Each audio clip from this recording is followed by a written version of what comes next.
আসসালামু আলাইকুম। একজন সরকারি উচ্চ পদস্থ কর্মকর্তা।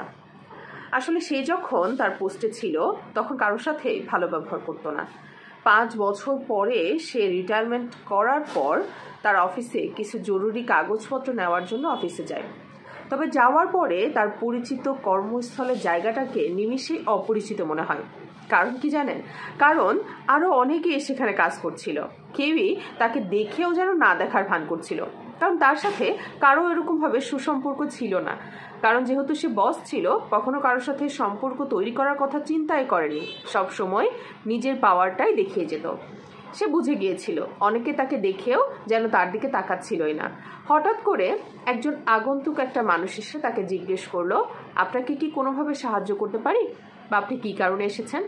তখন সে তার পরিচয় জানালো এবং বলল, আমি কিছু জরুরি ডকুমেন্টস নেওয়ার জন্য এখানে এসেছি। সেও কিন্তু সেই তার পজিশনেই এসেছে।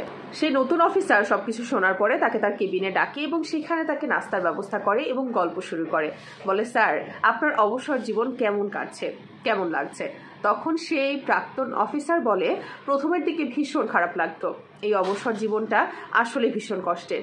তবে একসময় পরে গিয়ে আমি বুঝতে পেরেছি। সেই অফিসারটি মৃদু হেসে বলে, এখন আমি বুঝতে শিখেছি দাবা খেলা শেষে সৈনিক এবং রাজাকে একই বাক্সে রাখা হয়।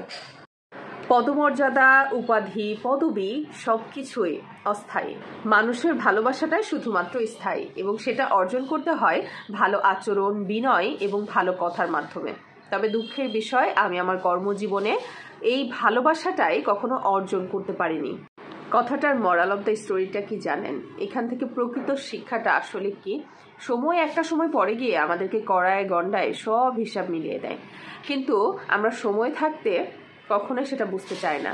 আমরা শুধুমাত্র নিজের ক্ষমতার বড়াইয়ের জোরে অন্যের উপরে জুলুম করতে থাকি এবং তার উপরে খারাপ ব্যবহার করতে থাকি। কখনো কারোর সাথে ভালো করে কথা বলার সুযোগটুকু যেন আমরা তৈরিই করি না। ছোট্ট একটা উদাহরণ দেই। মনে করেন আপনার গেটে যে দারোয়ান রয়েছে, তার সাথে আপনি চাইলে ভালো ব্যবহার করতে পারেন, না চাইলে খারাপ ব্যবহারও করতে পারেন। কিন্তু ভালো ব্যবহার করলে কি হবে বলেন তো? সে কি আপনার বাসায় খেতে চলে আসবে? অবশ্যই আসবে না। তার সাথে সুন্দর করে কথা বলুন, দেখবেন আপনার কাজে সে বিনয়ের সাথে করতে চলে আসবে। আপনি বলার আগেই সে এগিয়ে চলে আসবে। দেখেন, দুনিয়াতে তো খারাপ মানুষ রয়েছে, তবে ভালো মানুষও কিন্তু রয়েছে। তাই যখন যেখানেই যান, মনে করেন দুনিয়ার সবাই খারাপ, ধরেই নেন দুনিয়ার সব মানুষ খারাপ, তবুও খারাপ মানুষটার সাথেও একটু ভালো করে কথা বলুন, দেখবেন সে কখনো আপনার কোনো ক্ষতি করতে আসবে না। তাই সব সময় নিজে পজিটিভ থাকুন এবং সবার সাথে ভালো আচরণ করুন। কারো অবস্থান দেখে বা কারো টাকা পয়সা দেখে বা কারো প্রাতিষ্ঠানিক শিক্ষা দেখে তাকে সম্মান করবেন, এই জিনিসটা করবেন না।